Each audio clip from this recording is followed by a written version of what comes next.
Elles sont de formes variées et de toutes les couleurs. Les légumineuses. D'abord les pois secs, jaunes et verts. Les lentilles, grosses, petites, vertes, rouges ou brunes. Les haricots, blancs, noirs, rouge clair, foncé ou marbré. Et les pois chiches. Ces petits grains secs pèsent lourd dans l'agriculture canadienne. Assez pour faire du pays un chef de file mondial dans la production et l'exportation de légumineuses.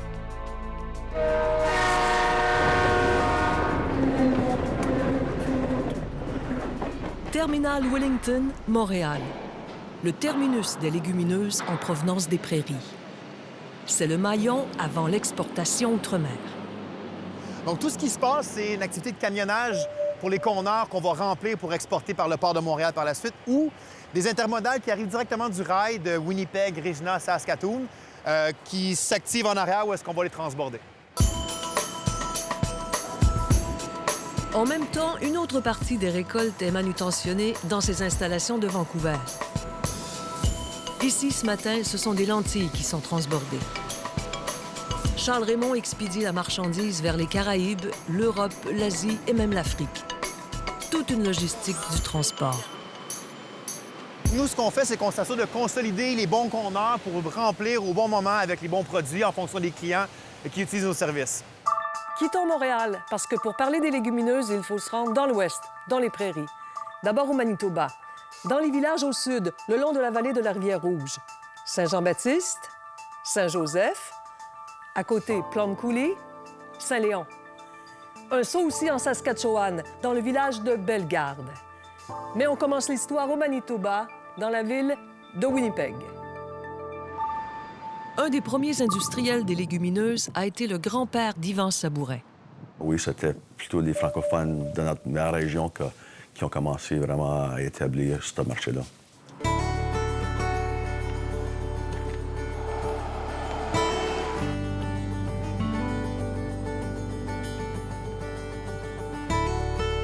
Le négociant exportateur Alfred Roy faisait partie de la communauté des agriculteurs au nom français établis sur les terres fertiles des villages comme Saint-Jean-Baptiste et Saint-Joseph-le-Tellier.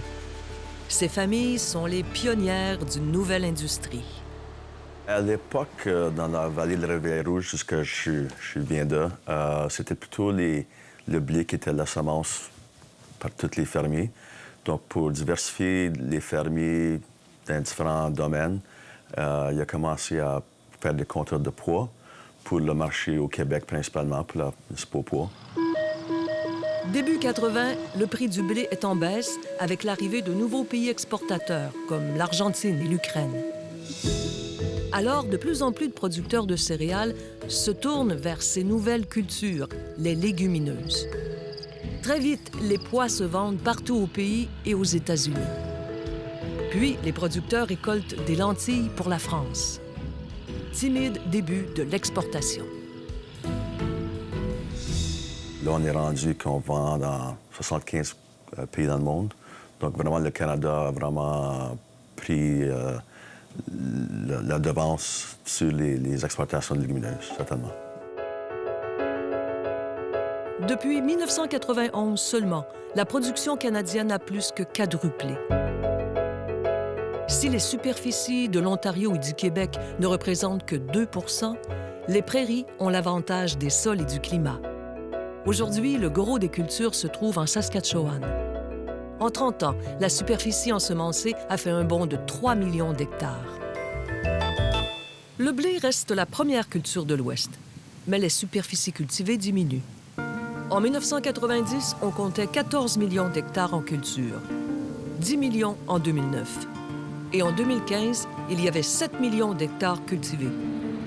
En 25 ans, c'est 2 fois moins de terre en blé.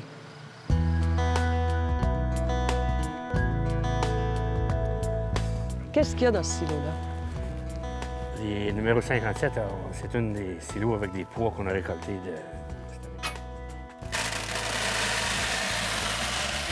À Saint-Léon, le producteur de céréales Luc Labossière récolte surtout du blé.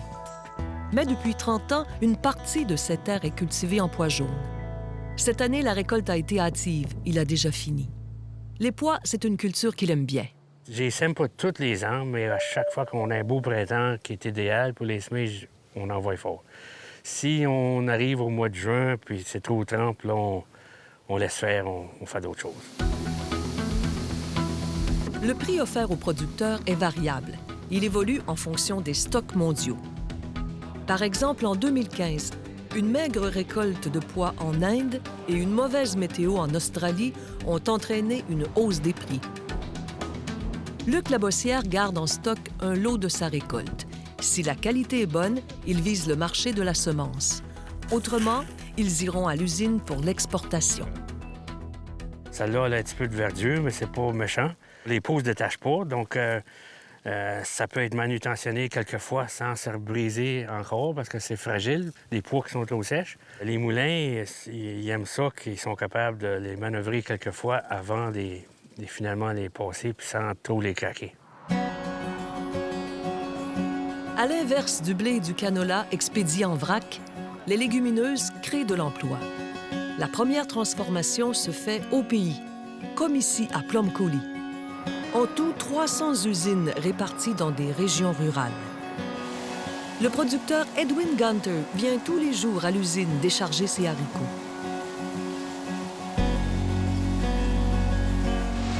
Nettoyage, tri mécanique, ensachage. Les sacs après sont expédiés à Montréal par le train.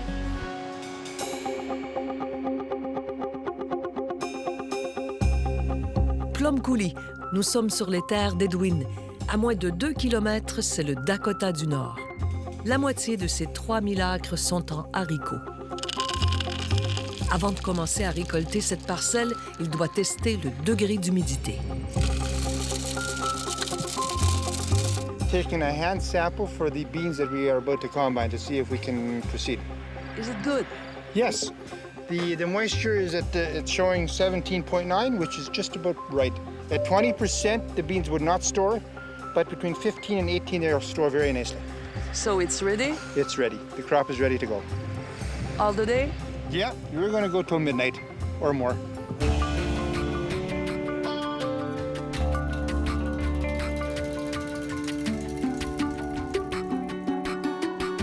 Dans le haricot, pour que la récolte soit bonne, pour que les rendements soient bons, il faut que la gousse ici contienne au moins 5 fèves. 7, c'est encore meilleur. Celle-ci en a 6. Ce sont des plantes annuelles cultivées pour leurs grains et récoltées quand le plant est bien sec. 40 de toutes les légumineuses vendues dans le monde ont été récoltées au Canada. D'abord les pois secs. 3 millions de tonnes récoltées à chaque année au pays, ce qui fait du Canada le premier exportateur mondial. Même rang aussi pour les lentilles. 2 millions de tonnes produites au Canada à chaque année. Et le pays est parmi les 10 plus grands producteurs de haricots et de pois chiches. Ouais, ça fait que tu as arrosé pour les mauvaises herbes, tu dirais? Oui, mais on les a laissés venir, là, puis finalement, on les a arrêtés. Ces succès, les agriculteurs les doivent en partie aux chercheurs des universités et différents ministères de l'Ouest. Désormais, les plants sont plus résistants aux maladies. Et les dégâts causés par l'averse, grande faiblesse des pois, ont été réduits.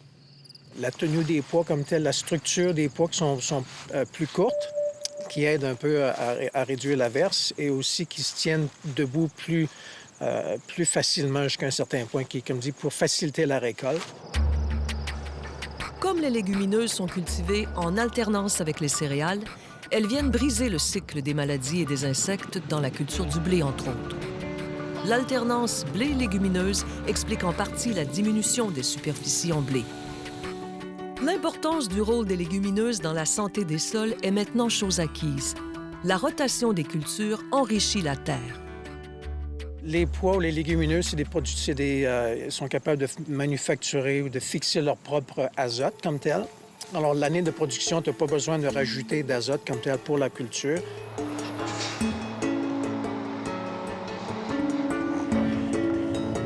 C'est aussi l'avantage qu'y voit Bernard Bauche à Bellegarde, en Saskatchewan. Faut dire qu'il cultivait le blé en monoculture avant d'introduire les lentilles.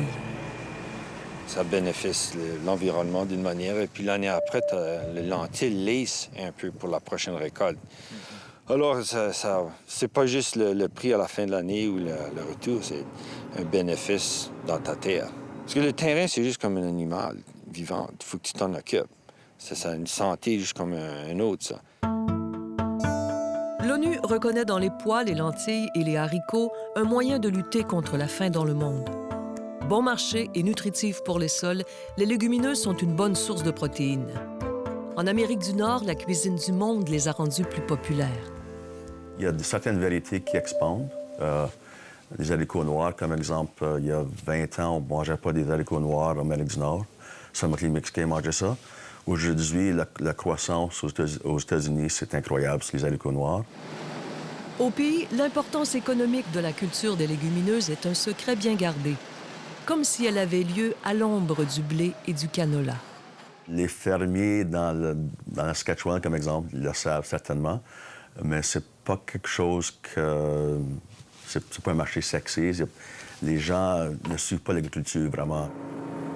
Bernard Bauche double ses superficies en lentilles aux 2 ans.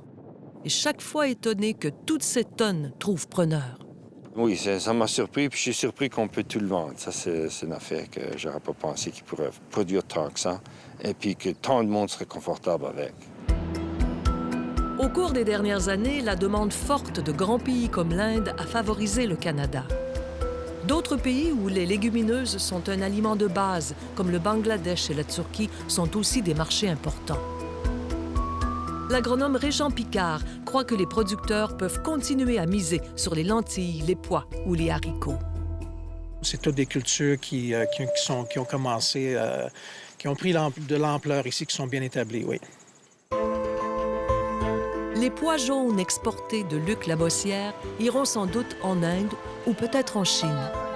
Les Chinois vont transformer ces pois secs en farine pour en fabriquer du vermicelle. Il y en a un petit peu qu'on garde pour manger localement aussi. On fait de la soupe assez souvent, nous aussi. Ouais. Et on en fournit souvent pour des soupers paroissiaux ou pour des affaires comme ça. Fait que c'est pas tout au loin. Il y en a un petit peu de local aussi.